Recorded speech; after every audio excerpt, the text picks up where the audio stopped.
तो RSS BJP RSS 100 साल में और बीजेपी तो अभी 80 में आया ही है। तो इसने देश को इस तरह से कम्युनलाइज कर दिया है और दलित पिछड़े जो पहले होते थे, कुछ सोशल रिफॉर्मर्स आ गए, कुछ ऐसे लीडर हुए जो खुल के बात करते थे। अब तो दलित का भी फिक्टिशियस हिंदुआइजेशन हो रहा है। वो समय के हिसाब से वो हिंदू भी बन जाता है। तो वहाँ पे कम्युनल वायलेंस होते हैं, चाहे टूट फूट होता है, तो उसमें थोड़ी कोई अपर कास्ट बड़े लोग थोड़े जाते हैं। तो जो कमी हमारे अंदर है कि हमारे अंदर जो सोशल रिफॉर्मर्स होने चाहिए थे, लीडर को स्टेट्समैन होना चाहिए था, वो नहीं है। नहीं तो बोलता है हिंदू तुम कहाँ से हो, तुम तो दलित है, तो पिछड़ा है। जब वोट लेने के समय में, सांप्रदायिक दंगा कराने के समय में दलित हिंदू हो जाता है, बाकी दिनों में मंदिर में घुसने नहीं देता है, खूब कुटाई करता है। उस समय मैंने पहले इसका जवाब दे दिया है कि लगता है कि भाई हिंदू वोट मेरा खिसक जाएगा, है ना। हिंदू वोट, सबको हिंदू वोट समझ में आता है और हम लोग कह रहे हैं कि भाई दलित दलित है। तो इसके लिए तो आपको रिस्क लेना पड़ेगा ना, पॉलिटिकल पार्टीज को रिस्क लेना पड़ेगा। कहाँ इंदिरा गांधी के जमाने में 50 से ज्यादा मुस्लिम एमपी हुआ करते थे। जो मेन निशाना है वो मुस्लिम, दलित, पिछड़े, जो गरीब हैं उनके घरों पर ज्यादा हो रहा है, कैसे देखते हैं? तो ये तो होना ही था, इसमें मुझे कोई आश्चर्य नहीं लग रहा है, क्योंकि जो आरएसएस के फिलॉसफी को नहीं जानता होगा उसको आश्चर्य लगेगा। आरएसएस के दर्शन को हम जानते हैं क्या है। वो सत्ता में है और इसलिए बुलडोजर वो प्रतीक है। बुलडोजर बेसिकली मनुस्मृति का प्रतीक है। वो जाति और धर्म देख के ही खाली पहचानता है, ज्यादातर अमूमन। मनुस्मृति का राज में क्या है भाई, उससे आधा तो हो गया, लेकिन पैथेटिक कंडीशन ये है कि देश में और भी संवैधानिक संस्थाएं हैं, उसका रिस्पॉन्स देखने लायक, ओपोजिशन का देखने लायक। कि दलित पे तो चलो एट्रोसिटीज होता है तो कुछ लोग बोल भी देते हैं, लेकिन मुसलमान तो कहीं है ही नहीं, खाली वोट बन के रह गया है, खाली वोट बन के रह गया है। क्योंकि इस तरह से कम्युनलाइज कर दिया गया है पूरे भारत को कि सबको हिंदू वोट चाहिए। आजकल उस तरह के स्टेट्समैन नहीं है जो अत्याचार पे, दमन पे, शोषण पे लोग खुल के बोलते थे। सेकुलर कहने में भी लोग डरते हैं। तो ये तो वैचारिक युद्ध है और ये युद्ध आज से थोड़ी हजारों साल से है। अंबेडकर ने कहा था, जब गांधी से मुलाकात हुई थी तो उन्होंने कहा था कि आई हैव नो होमलैंड, और ये भी कहा था कि कोई स्वाभिमानी दलित इस देश पे गर्व नहीं कर सकता है। मैं नहीं कह रहा हूँ, भारत सरकार ने किताब छापी उसी में लिखा हुआ, वहीं से कह रहा हूँ।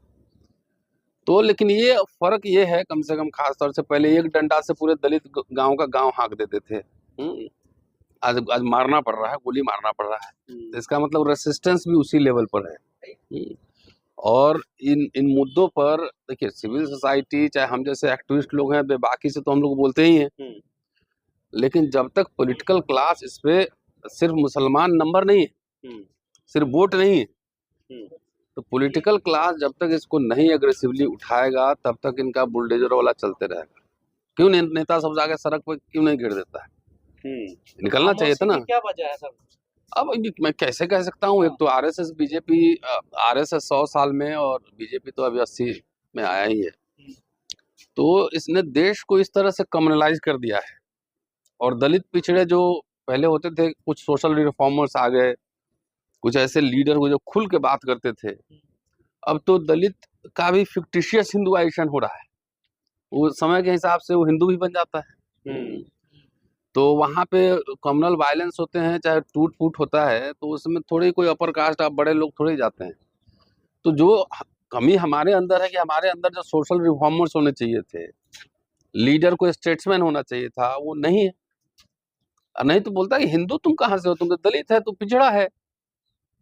जब वोट लेने के समय में, सांप्रदायिक दंगा कराने के समय में दलित हिंदू हो जाता है, बाकी दिनों में मंदिर में घुसने नहीं देता है, खूब कुटाई करता है। उस समय पर जैसा अभी आपने कहा कि ठीक है, आरएसएस या बीजेपी का एजेंडा होगा कम्युनलाइज करना, लेकिन बाकी जो पार्टियां हैं जो ये कह रही हैं कि इन लोगों से लोकतंत्र को खतरा है, तो लोकतंत्र को बचाने वाली पार्टी मुसलमान के साथ खड़ा होना क्यों नहीं चाहती? एक्चुअली मैंने पहले इसका जवाब दे दिया है कि लगता है कि भाई हिंदू वोट मेरा खिसक जाएगा, है ना। हिंदू वोट, सबको हिंदू वोट समझ में आता है और हम लोग कह रहे हैं कि भाई दलित दलित है। तो इसके लिए तो आपको रिस्क लेना पड़ेगा ना, पॉलिटिकल पार्टीज को रिस्क लेना पड़ेगा। कहाँ इंदिरा गांधी के जमाने में 50 से ज्यादा मुस्लिम एमपी हुआ करते थे, आज कितना है, 20-22 होंगे टोटल मिला के पार्लियामेंट के अंदर। तो ये हाल हो गया है कि इतना इस लेवल पे कम्युनलाइजेशन कर दिया गया है, और इसको खाली इलेक्शन में नहीं, इसको एवरीडे हमें कंटेस्ट करना होगा, एवरीडे लड़ना पड़ेगा। जो व्हाट्सएप यूनिवर्सिटी है उससे एवरीडे लड़ना पड़ेगा। तो हमारे जैसे लोग तो समझिए कि भाई अपने हिसाब से जितना औकात है उतना लोग बोल ही रहा, अभी भी बोल ही रहे हैं, लेकिन बड़े बड़े लोगों को बोलना चाहिए, खाली मुस्लिम वोट नहीं है। जैसा सर आपने कहा कि दलित बोल रहे हैं, कुछ दलित तो बोल रहे हैं, जैसा आप भी बोल ही रहे हैं, लेकिन जो ओबीसी है या मुस्लिम है उनके नेता क्यों खामोश हैं, बिल्कुल नहीं बोलते ये मुस्लिम की परेशानी आप समझिए, वो बेचारा परेशान है, उसको कोई भी इजी टारगेट कर सकता है, समझ गए। और पिछड़ा में अभी तो देखिए कुछ लोग तो बोल ही रहे हैं, लेकिन आरएसएस बहुत तरीके से काम करता है ना, जाकर पूरा एकदम सबको कान में मंत्र फूकते रहता है। आप देखिए मध्य प्रदेश में तो यादव मुख्यमंत्री, वहां देखिए क्या हो रहा है। अभी भाषण सुना ना कि नर्मदा के साथ रहने वाले जो है, भाषा सिंह जी कह रही थी 20 जिले जो है शाकाहार जिले होंगे। तो अब फूड के नाम पे जो है ना, हिंदू फूड मुस्लिम फूड इस लेवल पे जा चुका है, और हिंदू फूड मुस्लिम फूड। लेकिन जाके करीम में, अल जवाहिर में जाके देखिएगा तो हिंदू लोग बहुत खाते रहता है वहाँ, है ना। तो ये फूड की भी राजनीति हो रही है ना, समझ रहे हैं। और इसमें आरएसएस तो जानता है कि संख्या उनके पास नहीं, संख्या तो पिछड़ों और दलितों का है, तो उसी को हिंदुआइज करो ना, उसी को नेता बनाओ, बाकी एजेंडा हमारा चलाता रहेगा, एजेंडा चलाता रहेगा ना। तो दलित हो पिछड़ा हो, अगर आरएसएस बीजेपी में, तो एजेंडा तो चलाएगा आरएसएस बीजेपी का ही ना। सोशल जस्टिस में कहाँ बोल रहा है। अभी हम लोगों ने स्टोरी की, अभी कुछ साइंटिस्ट लोग हमारे साथ आए हैं, 368 साइंटिस्ट का भी इंटरव्यू चल रहा है, और शिवराज सिंह चौहान ओबीसी हैं, उन्हीं का मंत्रालय में, और एक भी सीट उसमें रिजर्वेशन में नहीं गया, एक भी। आप लोगों को नहीं पता है शायद, प्रिंसिपल साइंटिस्ट है और एक क्या है, मेन साइंटिस्ट ना, सीनियर साइंटिस्ट। 368 अभी दिल्ली में यहीं पे। प्रधानमंत्री कौन, ओबीसी। कृषि मंत्री कौन, ओबीसी। अपॉइंटमेंट किसका हो रहा है, करा कौन रहा सर? अरे ये सब तो भाई आरएसएस मैन है ना पूरा। एक को राजा बनाने में उसको दिक्कत नहीं है, क्या चाहिए, राजा बनना है, चलो बनो, लेकिन तुमको करना क्या है, वर्णाश्रम धर्म मानना है, वर्णाश्रम धर्म मानना है। एक आदमी राजा बन जाओ, लेकिन वर्ण के हिसाब से तुमको सिस्टम चलाना है। तो ये प्रधानमंत्री जी या कृषि मंत्री जवाब देना कि 368 सीट में कहाँ चला गया, SC ST OBC कोई नहीं है उसमें, तो विप्र भी नहीं है, EWS वाला जनऊ कोटा भी नहीं है उसमें, सोचिए।